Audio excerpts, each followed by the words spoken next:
अब जैसे मैंने पिछली वीडियो के अंदर बताया था कि अगर कोई कंपनी ग्रेट्युटी एक्ट के अंदर कवर्ड होती है तो हम कौन सी चीज़ों को एग्जाम्प्ट करते हैं और नहीं कवर्ड होती है तो हम कौन सी चीज़ों को एग्जाम्प्ट करते हैं। अब उससे हम अब इस वीडियो के अंदर इलस्ट शुरू करेंगे। अगर आपने पिछली वीडियो नहीं देखी तो आप पहले पिछली वीडियो जाके देखिए। और उसके अंदर उससे पहले मैं 2 पॉइंट्स और बताऊँगी। जैसे अगर वो ग्रेट्युटी एक्ट के अंदर कवर्ड है तो जो हम नंबर्स ऑफ़ ईयर्स जो कंप्लीट किए उसने सर्विस में हम जब वो लेते हैं तो हम कैसे करते हैं। अगर हमें जैसे क्वेश्चन में 15 ईयर्स 7 मंथ्स दे रखा है तो हम उसे पूरा साल मान लेते हैं, मतलब 16 ईयर्स मान लेते हैं। हम इसको हमने पूरा मान लिया तो 16 ईयर हो जाएंगे।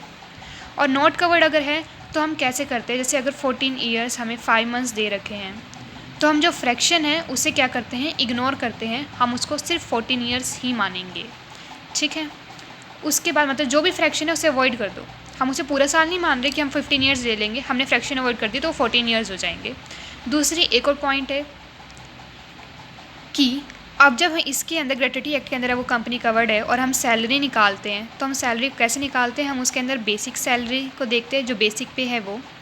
फिर सेकंड देखते हैं हम जो डियरेंस अलाउंस है वो जो हमें गिवन है, अगर वो गिवन है तो इसके अंदर हम बेसिक पे देखते हैं, प्लस जो डीए हैं वो देखते हैं अगर वो गिवन है, और प्लस कमीशन भी देखते हैं। बस इतना सा पॉइंट था। इसके बाद हम इलस करेंगे। इलस 1 देखते हैं अगर हम बुक में यहाँ पर, तो after serving for 33 years and 9 months in Bharat chemicals limited, मतलब 33 ईयर्स और 9 मंथ्स उसने काम किया है, which is covered under the payment of gratuity act. अब वो ग्रेट्युटी एक्ट के अंदर आ रही हैं तो हम इसे पूरा साल मान लेंगे, मतलब 33 ईयर्स 9 मंथ्स को हम क्या मान लेंगे, 34 ईयर्स। तो उसने नंबर ऑफ़ ईयर्स कितने कंप्लीट किए सर्विस में, 34 ईयर्स। और जब वो रिटायर होता है 30 नवंबर 2022 को, तो जो एम्प्लॉयर है वो उसे ग्रेट्युटी देता है 9 लाख की, मतलब एक्चुअली उसे रिसीव्ड कितनी हुई है, 9 लाख।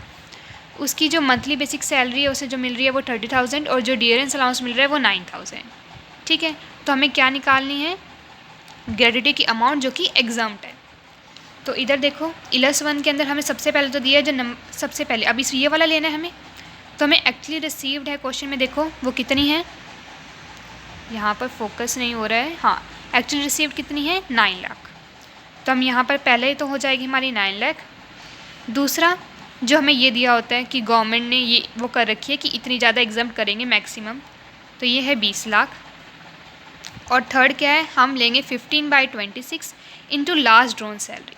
अब लास्ट ड्रॉन सैलरी देख कैसे करेंगे, जो बेसिक सैलरी है क्वेश्चन के अंदर वो हमें कितनी दे रहे हैं, 30,000, साथ में वो हमें डीए भी दे रहे हैं कितना, 9,000 का।